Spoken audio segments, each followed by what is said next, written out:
Para sa detalye sa aton mga balita, nakapauli ng kagabi ang overseas Filipino worker ng Iloy sa tatlo ka kabataan nga ginlampusan sang bato sa Hacienda Badiang, Barangay E. Lopez, Silay City kung sa diin isa ang napatay. Sa interview sa Mombo Radyo Bacolod kay Barangay Kagawad Rami Beladres sang E. Lopez sa Silay City, ang Iloy ang ginsugat sa airport sa mga personnel sang Overseas Welfare Workers Administration o OWA kapin alas 7 ug alas 8 sang gabi.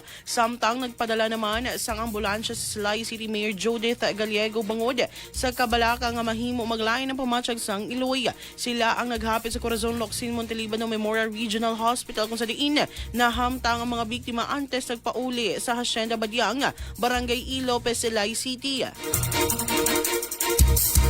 Madumduman nga naabtan na lamang sang amay nga nagatrabaho sa Bacolod City ang makaluluoy nga kahimtangan sang tatlo ka kabataan nga edad 14 anyos nga babae siyam katuig nga babae kag 4 katuig nga lalaki. Napatay ang siyam katuig matapos ginalantaw ginlampusan sang bato sa ulo kag likod. Samtang padayon pa ang ginabulong sa ospital ang 14 anyos nga nabuka ang sag-ang kag 4 katuig nga ginlukat ang isa ka mata suno kay Belandres. So wala pa sila sang nadakpan nga suspect.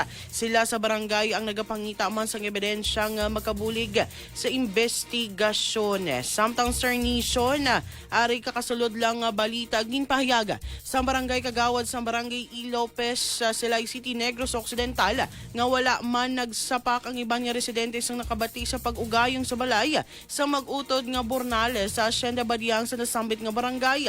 Ari pag Sir Nation sa interview sa Mombo Radyo Bacolod kay Barangay Kagawad Rami Belandres sa Barangay E. Lopez, nagtawag sa iyang personnel sang Violence Against Women and Children Convulsi sang barangay agod nga magpahibalo sang nagluntad nga krimen kung sa diin galayo ng mga ini nga nagdulong sa balay sa mga biktima. Suno kay Belandres ang patay na lang nga bata ang ilang nga naabtan bangod ang duwa ang gindala na sa ospital sa mga rescuers. Suno diri aligasyon sa mga residenteng siyam nga tuig nga babayi nga napatay ang ginaligarang ginpukpok sa suspect sang bato sa ulo kag likod. Kag Sir Nation suno sa barangay Kagawad nga ang kaangay insidente hindi hilimuon sang normal nga tao kundi hinimuan sang abnormal nakagamit sang ilegal nga droga o kung nakainom sang makahulubog nga ilinon. Pahayag ni Bernales nga suno sa mga residente nga masami magakadto sa lugar ang barkada sang 14 anyos sa ila puluyan kung sa diin partner pa ang mga ini. Bangod na gahuran ang iban nga mga residente ginpadangat nila ini sa barangay nga ginkadtuan sa barangay Tanod apang ginpahayag sang pamilya sa mga biktima nga pabayaan na lamang ang mga ini bangod wala man nagapanghilabot. Bangod siniwala na sang may nagtawag sa barangay bisan pa nga minabatian pa nga gahod.